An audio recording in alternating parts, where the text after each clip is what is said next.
Have you ever wondered how is it like to build a business in the Philippines while working abroad?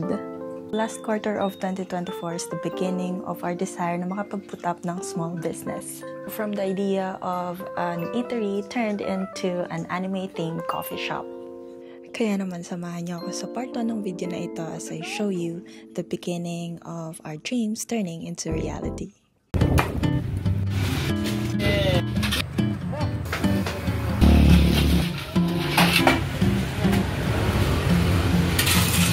What is up, you guys? Welcome and welcome back to my channel. It's your girl, Exat Palawenya. Namiss ko yung intro na yon. And for today's video, baka nagtataka kayo kung paano ka makakapag-build ng business kung nasa abroad ka? So, first of all, napakalaking thank you sa aking family, especially sa aking parents, sa talaga namang super supportive sa lahat ng mga decisions ko na ito. So, in this video, I'll be taking you to the initial process of this project, from securing the fund, processing the building permit, the demolition of the old building in which doon natin itatayo yung ating shop, and of course, the foundation. So, without further ado, let's begin. So, let's begin with the funding. Beginning of January 2025, I applied for a loan para magkaroon ako ng fund. Thankfully, noong February 5 is na-approve na yung loan ko and wala nang patumpik-tumpik pa at kinabukasan ay pinadala ko na siya sa Pilipinas. Pero hindi ko siya naipadala sa Pilipinas ng isang bagsakan lang kasi I'm doing it online and it has like a limit lang in each transaction. So, pinadala ko siya in a staggered way. February 6, naipadala ko na lahat ng fund for the construction and the engineer updated me na okay, pwede na tayong magsimula next week. February 20, 2025 ay nag-start na mag-process si papa ko and si engineer sa engineering office magpasa ng mga documents na required para sa building permits. Naghihintay na lang ako ng update sa kanila kung ano na ba yung status, but definitely sinabi ni engineer na ready na and pwede na magsimula anytime sa construction. Alam nyo guys, sobrang na-appreciate ko talaga yung tatay ko na sobrang supportive talaga sa akin. Even before pa, doon sa previous project ko na paupahan, siya talaga yung super hands-on sa pagpaprocess ng lahat. Siya na yung foreman, siya na yung engineer. So, medyo nakakatipid-tipid ako pagdating sa mga ganong bagay. Love you. Thank you. February 24, 2025 is the beginning ng work na talaga nila. Nag-demolition job na sila and nag-site preparation na. Kasi itong site na to before ay dati siyang bilyaran ng kuya ko. Napag-decide na namin na dyan na lang itatayo yung aming coffee shop para hindi na kami magre-rent dun sa kabilang space. So para makatipid na rin, diba? Start na sila ng demolition para mas mabilis nang makapag-put up ng next step, which is yung foundation. Talagang na-request ko kay engineer na sendan ako ng video update para naman at least involved ako at alam ko yung mga nangyayari sa construction doon sa ating project. Okay, so next step is on Feb 25, going forward, yun na yung pagtatayo ng foundation.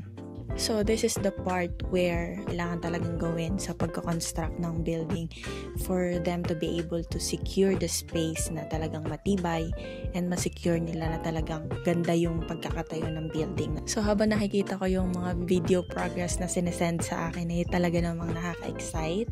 As an OFW na, kita ko na vision ko na mangyayari.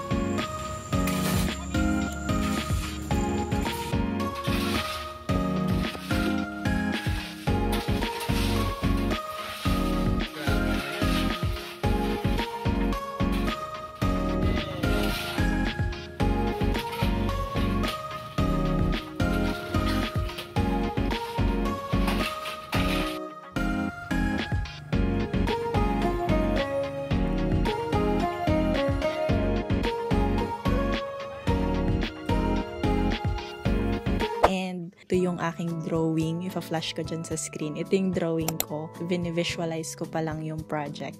Iyan siya.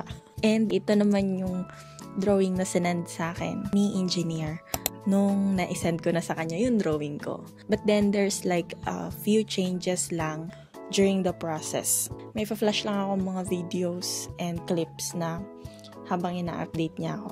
Quick update sa ating coffee shop project. Nung Monday, kakabalik lang ni engineer galing sa pagkakasakit. So, nung Monday niya lang ako nabigyan ng update. So, meron na tayong poste at second floor. Today is Wednesday. And then, tatawa ko kasi si Papang yung nagpo-foreman. Sabi ko talagang nag-foreman si Papang Tapos sabi ni engineer, kasi siya makatiis Good evening. So, kakauwi ko lang, galing work. So, today is Thursday, March 20, 2025. So, kaninang umaga, meron tayong update galing kay engineer. Meron na tayong poste sa second floor at nagbubuhos na daw sila for the slab. Hindi ko alam kung ano yun. Basta, alam nyo na yun. So, ito yung mga update niya sa akin. Yan. Ayun, nakalibre din daw tayo ng 1-bagger mixer at saka vibrator. Wow. Vibrator! So, ayun. After 2 weeks, ang bilis ng ating update. And I'm so excited. Yun lang guys. See you on the next update. Magpapahinga lang ako. And bye-bye! Hello guys. So, naka-zoom ang ating video ngayon. Order tayo ng cup holder, solar light bulb, para sa second floor. Solar na lang kasi madalas namang brown out, di ba? Printer at saka POS. Yan lang muna kasi may limit lang yung budget natin. Ayun, order lang tayo hanggang sa makompleto. Ang accomplishment natin for today's video ay naka-order na tayo ng light bulb para doon sa bar counter, pin light para sa loob, tamper, bar mat, tamper pad, distributor, at saka ng towel. Ang kulang na lang natin ay 4 na round table, 10 dosenang upuan sa labas, sauces, syrups, tsaka powder. Yan na lang.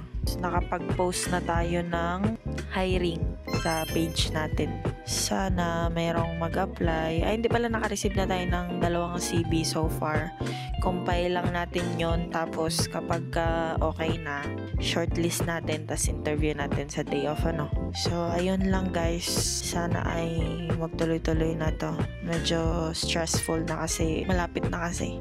Actually, marami pa namang kulang, kaya lang, hindi ko muna binigla. Medyo may mga lapses tayo sa planning.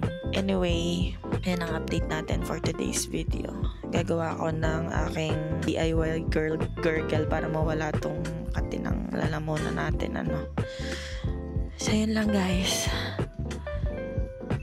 Salamat sa pagsama. Bye-bye. So, if you're just like an OFW, just like me, na nagde-desire na makapag-put up ng small business sa Pilipinas habang nandito pa sa abroad, yes, maybe this is the sign for you to start your own. So, that's gonna be it for part 1 of our coffee shop journey. So, if you enjoy this video, make sure to subscribe and click that notification bell para updated kayo sa aking mga next upload and next update sa ating coffee shop business. Thank you so much guys for watching and see you on the next one. Bye!